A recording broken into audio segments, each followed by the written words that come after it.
এই নবীজির তিনটা বিখ্যাত উপাধি আছে, আর যার কারণে একটা হলো তিনি রহমাতুল লিল আলামিন। সুবহানাল্লাহ কানা প্রমাণ কি তিনি যে রহমাতুল লিল আলামিন। ও গাজীপুরের মুসলমান, 5 ওয়াক্ত নামাজে প্রতি রাকাতে ফরজ হোক আর ওয়াজিব হোক, সুন্নত হোক আর নফল হোক, 5 ওয়াক্ত নামাজে আমরা বারবার আল্লাহকে জানিয়ে দেই আলহামদুলিল্লাহি রাব্বিল আলামিন। সমস্ত প্রশংসা কেবলমাত্র শুধুমাত্র ওই আল্লাহর জন্য যিনি সমস্ত জগৎ সমূহের জন্য রব। সুবহানাল্লাহ বলবেন, তার জন্য সমস্ত প্রশংসা। এখন আপনি যদি বলেন যে হুজুর রব কারে কয়, আমাকে যদি আপনি জিজ্ঞেস করেন খালেক কারে কয়, আমি এক কথায় বলতে পারবো। যদি বলেন মালিক, তাও এক কথায় বলতে পারবো। যদি বলেন রাজ্জাক, তাও এক কথায় বলতে পারবো। যদি বলেন হাইয়ুল কাইয়ুম, তাও এক কথায় বলতে পারবো। কিন্তু আপনি যদি আমাকে জিজ্ঞেস করেন হুজুর রব কারে কয়, এক শব্দে বলেন দেখি।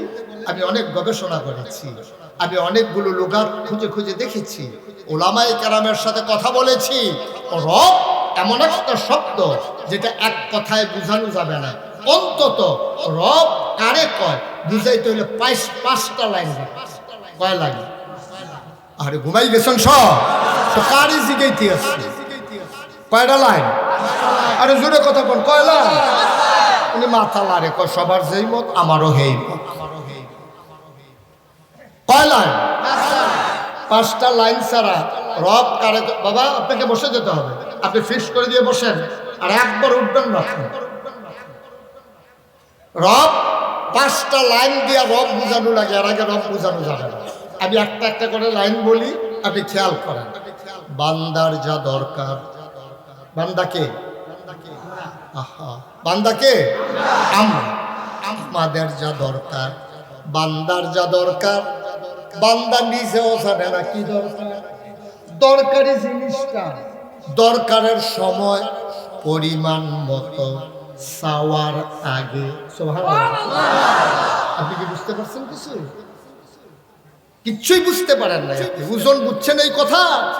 বান্দার যা দরকার, অর্থাৎ আমাদের সকল মানুষের যা দরকার, দরকারি জিনিসটা দরকারের সময় পরিমাণ মতো চাওয়ার আগে। সুবহানাল্লাহ কয় না? বান্দার কি দরকার বান্দা নিজেও জানে না, কখন দরকার তাও জানে না, কি পরিমাণে দরকার জানে না, বান্দা চাইতেও পারে না। এই জন্য বান্দার যা দরকার, দরকারি জিনিসটা প্রয়োজন মতো পরিমাণ মতো চাওয়ার আগে যিনি বান্দাকে দিয়ে দেন তিনি হইলেন রব। আপনি যদি বলেন হুজুর এমন একটা জিনিসের নাম কর যেটা আমরা জানি না, আমাদের দরকার, এখন বললেই বুঝবেন। আপনার আব্বা আপনার আম্মা মধুর বাসরে চলে গেছে, বিবাহ বন্ধনে আবদ্ধ হয়ে গেছে, কাজী সাহেব বিবাহ পড়াইছে, ইমাম সাহেব দোয়া করে দিয়েছে, সবাই মিলে বরযাত্রী গিয়ে সব কারবার শেষ, বিয়ে শাদী শেষ, নববধূকে ঘরে নিয়ে আসা হলো। আপনার আব্বা আপনার আম্মাকে একটা বাসর ঘরে দেওয়া হলো। দুইজন মিলে মধুর বাসরে ঢুকে গেল, মধুর মিলনে লিপ্ত হয়ে গেল। মেডিকেল সায়েন্স বলে তারা যখন মধুর মিলনে লিপ্ত হলো, বাবার পিঠ থেকে মায়ের বুক থেকে 2 ফোঁটা পানি সবেগে নির্গত হয়ে মায়ের ইন্টেন্সিভ কেয়ার, মায়ের সুরক্ষিত দুর্গ, মায়ের রেহেমের ভিতরে 2 ফোঁটা পানি দৌড় দিয়া গিয়া একসাথে হয়ে গেছে। মেডিকেল সায়েন্স বলে পিতার পানির ভিতরে থাকে শুক্রাণু, মায়ের পানির ভিতরে থাকে ডিম্বাণু। শুক্রাণু আর ডিম্বাণুর মিলনে জীবনের পয়দা হয়। মেডিকেল সায়েন্স বলে 1 ফোঁটা পানির ভিতরে কোটি কোটি জীবন থাকে। যখন দৌড় দিল পানি, মায়ের রেহেমের মুখটা খুলে গেল, একটা জীবন দৌড় দিয়ে ভিতরে ঢুকে গেল। আল্লাহর কুদরত, আল্লাহ মুখটার সাথে সাথে বন্ধ করে দিলেন। একটা জীবন ঢুকার পরে রেহেমের মুখটা বন্ধ হয়ে গেল, বোতলের মুখ বন্ধ। বাকি জীবনগুলা চতুর্দিক দিয়ে দৌড়তে আছে। ওই যেইটা ভিতরে ঢুকছে ওটারে চোখ পাক দেয়, চোখ রাঙ্গায়, ধমক দেয়, কয় বাইরে আসো, তুমি ঢুকে গেছো, আমাদেরকেও ঢোকাও। ভাই আল্লাহর কুদরত, দৌড়া দৌড়ি করে করে রাগ দেখাইয়া বাকিগুলো মরে যায়। ওই যুদ্ধ করে একটাই জিতে যায়, ওই জীবনটাই তোমার জীবন, আমার জীবন, ঠিক কিনা? তুমি এমনি এমনি এমনি টিকো, যুদ্ধ হয়েছে, তোমার লোকে ঘুষাঘুষি হয়েছে, তোমার সাথে মারামারি হয়েছে, কুস্তি হয়েছে, সবাই হেরে গেছে, তুমি জিতে গেছো। তুমি জিতে গেছো বলে দুনিয়াতে এসেছো, নাইলে তুমি ওখানেই মরে যেতা, ঠিক কিনা বলো?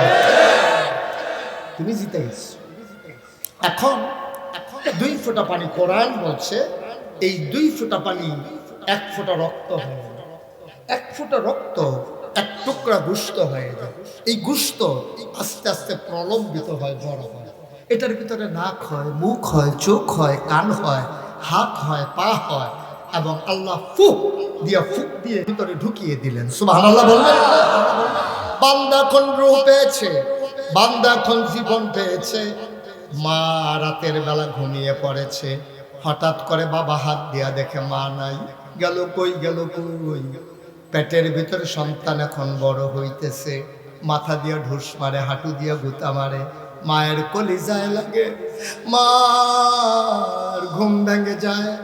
জানালার শিক ধরে দাঁড়াইয়া দাঁড়াইয়া কান্দে, ও মুসলমান, তুমি এখন পেটের ভিতরে বড় হচ্ছ, তোমার তো খাবার লাগবে। তুমি তো জানো না তোমার যে খাবার দরকার, বান্দার কি দরকার, বান্দা নিজেও জানে না। তোমার যে খাবার দরকার তুমি জানো না, তোমার মাও জানে না, তোমার আব্বাও জানে না। তোমার মায়ের পেটের ভিতরে দিয়ে আব্বা চলে গেছে বিদেশ, বাবা কত খবর লয় মোবাইলে, আব্বার শরীর কেমন, আম্মার শরীর কেমন, মুরগির বাচ্চাগুলো সব আছে নাকি, ডিম পাড়ার সময় হয়েছে নাকি, দুধ রাখো নাকি রুচ করে, বাজারে কয় টাকা বাকি হয়েছে দোকানে, তোমার চেহারা কালো হয়ে গেছে, এখনো কি ফেয়ার অ্যান্ড লাভলি দাও না, কত আলাপ চলতে আছে। কিন্তু বাচ্চা পেটের ভিতরে বড় হয়, একবার বাবা বিদেশ থেকে জিগায় না, আমার পেটের, তোমার পেটের বাচ্চা, আমার সন্তান কি খায়? সুবহানাল্লাহ বলবেন। বাবা কত কথা কয়, কিন্তু পেটের বাচ্চা তুমি যে বড় হচ্ছ, বাবা একবারও ফোন করে জিগায় না তে কি খায়।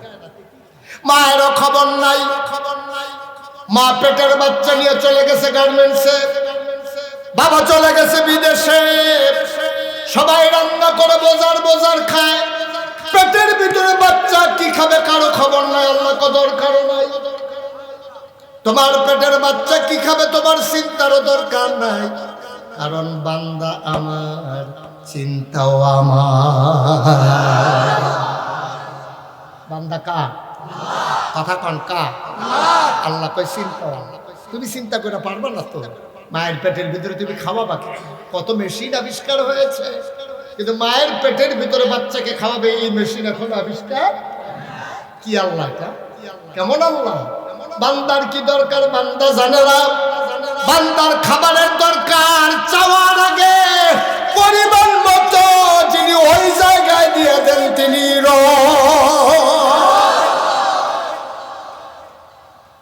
এখন বান্দার পেটের ভিতরে খাবার দিতেছে, এখানেই বাবা শেষ না, মা তো দুর্বল হয়ে যাবে। আল্লাহ এই লাইন আমি করে রাখছি, এবার মা আর সন্তানের মাঝে নাভি দিয়ে একটা কানেকশন লাগাই দিছে, মায়ের মাসিকের রক্তটা বন্ধ করে দিয়েছে, অতিরিক্ত রক্তরা সবটা নাভি দিয়া সন্তানের পেটের ভিতরে চলে যায়। টয়লেট লাগে না, ওয়াশরুম লাগে না, প্রস্রাব পায়খানার দরকার নাই। সন্তান তিল তিল তিল তিল করে বড় হয়, সে দুনিয়াতে আসবে খাবে কি? দুনিয়ার সব কিছুর ভিতরে ভেজাল, বাতাসের ভিতরে অক্সিজেন, অক্সিজেনের ভিতরে কালো ধোঁয়া, ইটের ভাটার ধোঁয়া, সে টান দেবে কেমনে শ্বাস? পাঙ্গাস মাছের ভিতরে বিষ, দুধের ভিতরে চিংড়ি মাছ, দুধের ভিতরে কি? চিংড়ি।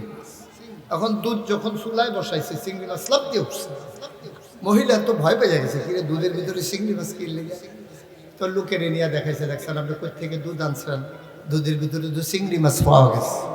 সেই লোক দুধ লইয়া ওই দুধ ওনার বাড়িতে গেছে, গিয়া সেটাকে ভাই সবসময় আপনার তো দুধ নেই, আজকে তো দুধের ভিতরে চিংড়ি মাছ পাওয়া গেছে, ঘটনা কি? নিশ্চয়ই আপনি দুধের ভিতরে পানি দেন, কারে না? কিন্তু চিংড়ি মাছ ঢুকলো কেমনি? ওই যে গাবি যে ফেনা খায়, ফেনার লোকে চিংড়ি মাছ পেটে ঢুকে গেছে, দুধের সাথে বাড়িয়ে গেছে। বান্দা খাবে কি? আমার আল্লাহ চিন্তা করলেন, মায়ের নবীর সাথে নবীর কানেকশন লাগাই দিলেন। কি আল্লাহ এটা? আমার কি আল্লাহ? তুমি আল্লাহ চিনো না, সুতরাং এই বান্দাকে ফাটা পানি থেকে রক্ত বানালো, গোশত বানালো, হাত পা নাক কান চোখ মুখ বানালো, মায়ের রেহেমের ভিতরে বান্দাকে বড় করলো, পেটের ভিতরে খাবার দিল, তোমার দুনিয়াতে আসার সুযোগ দিল, হাঁটার ক্ষমতা দিল, দেখার ক্ষমতা দিল, ধরার ক্ষমতা দিল। ভাই, তাইলে এই বান্দা যিনি বানিয়েছেন তিনি কে? জুড়ে কর, তিনি কে? তাহলে আমাদের যিনি রব তিনি কে? তাইলে বান্দার জীবনের মালিক কে? মালের মালিক কে? কোরআনুল কারীমে সূরা তাওবার 111 নম্বর আয়াতে আল্লাহ কয়, ইন্নাল্লাহা আশতারা মিনাল মুমিনিনা আনফুসাহুম ওয়া আমওয়ালাহুম বিআন্না লাহুমুল জান্নাহ। বান্দারে, ও বান্দা, সব তুই ভুলে গেছস। তোরে আমি জিজ্ঞাসিলাম জান্নাতে যাইবিনি, তুই চিৎকার করে বলছিলি হ জান্নাতে যেতে চাই। আমি বলছিলাম ইন্নাল্লাহা আশতারা, আল্লাহ ক্রয় করে নিয়েছেন মিনাল মুমিনিনা, মুমিনদের কাছ থেকে, আনফুসাহুম ওয়া আমওয়ালাহুম, তাদের জান এবং তাদের মাল। আমরা বলছিলাম কি দিয়া কিনছেন? কয় বিআন্না লাহুমুল জান্নাহ, আমি যেই জিনিসটা দিয়া কিনছি তার নাম হইল জান্নাত। তাহলে জান আমরা বিক্রি করে দিয়েছি কার কাছে? মাল বিক্রি করে দিয়েছি কার কাছে? তাহলে জানের মালিক কে? মালের মালিক কে? এই জমিন কার? ভাই, জানো আল্লাহর, মালও আল্লাহর, জমিনও আল্লাহর। তুমি একটু চিন্তা করেছো, দেখেছো নাকি? তোমার মুখে দিয়া যা আসে চিৎকার করো। এ আল্লাহ তোমার জানটা দিছে বইলা তুমি এই জান ব্যবহার করে কথা বলো, শরীরে শক্তি আছে বইলা তুমি দৌড় দাও।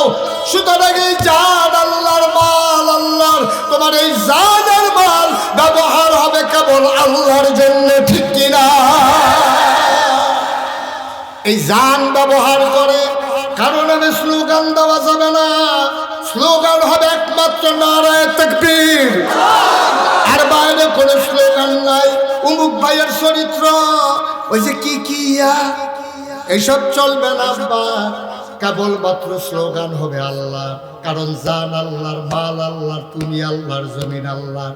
কণ্ঠ দিয়েছেন আল্লাহ, আওয়াজ দিয়েছেন আল্লাহ, সুতরাং আওয়াজ হবে শুধুমাত্র আল্লাহর জন্য, ঠিক কিনা?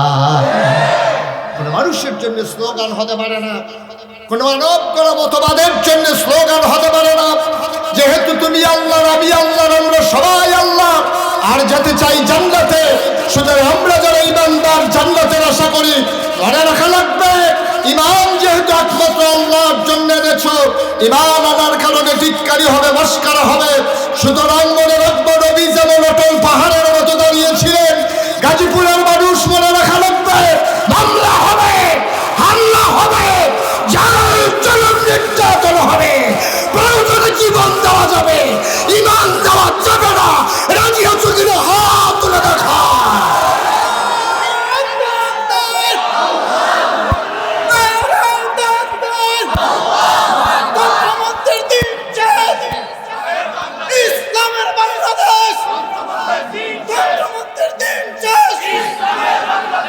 সবাই পড়ে না আমি।